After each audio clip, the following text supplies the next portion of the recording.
Forward is a direction that people tend to move in. It involves putting one foot in front of the other, often with the goal of moving towards something. What if you weren't able to move forward though? Could you survive 99 nights in the forest, or only moving backwards?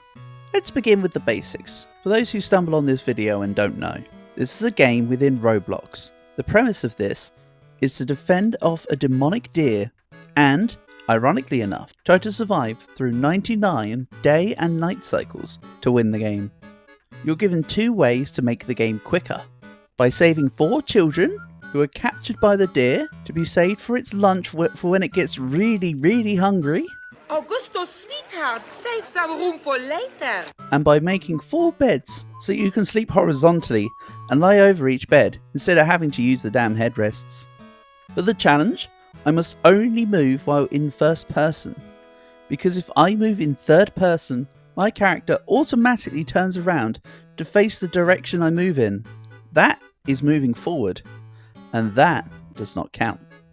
At first, getting used to the idea of not being able to move forward was a little tricky, but the ability to look around and then move sure comes in handy. Yeah, I could get used to this, I suppose, so let's get the first kid.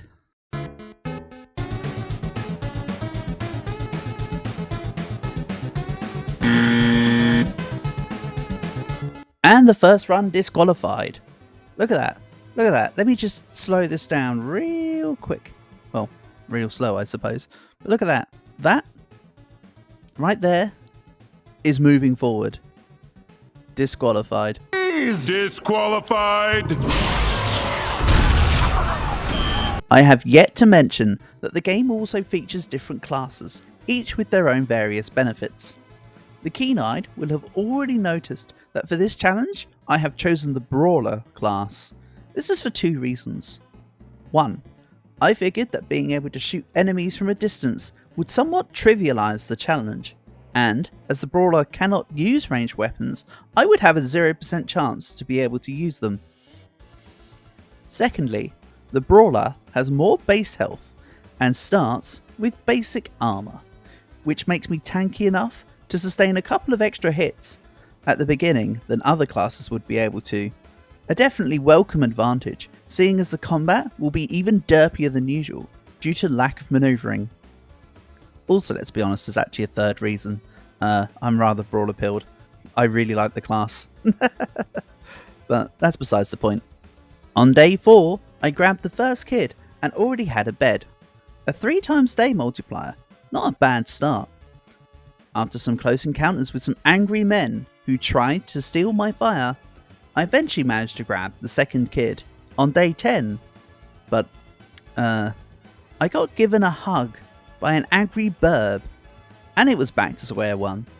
Now, I could have played a lot safer during this challenge, but I did have a side quest to try to save all 4 kids and make all 4 beds to max out the day multiplier during the run.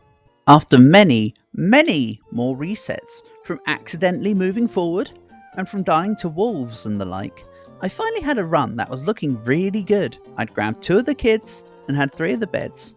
Not awful, I told myself. Looking pretty snazzy with a good base setup to boot. Things were ticking along nicely, and I was pretty much strolling through the days at this point. As the run was drawing ever closer to the end, I had made a 4th bed, putting me at a 7-day multiplier. Unfortunately, not quite the max of 9, but at this point I'd take it. Too many runs were being squandered by rampant animals, so I figured the other 2 kids I didn't save could be a sacrifice to the forest, for my own safety at least. The last night was looking rather tight, with an exchange with more angry men with maces. I figured fleeing my campsite was a better alternative to death, so I ran out of there, and I kept running. I kept running. I didn't know where to go, so I hid behind a corner, a bush, even tried to climb a motherfucking tree. After playing with an oversized doge for a bit, time eventually ran up. The deer lost this time, and I claimed my victory after what was definitely not a brisk walk in the park. That's right, Hoofy, get back in your hole. And finally, after many attempts, I'd finally beat 99 Nights in a Forest while moving only backwards.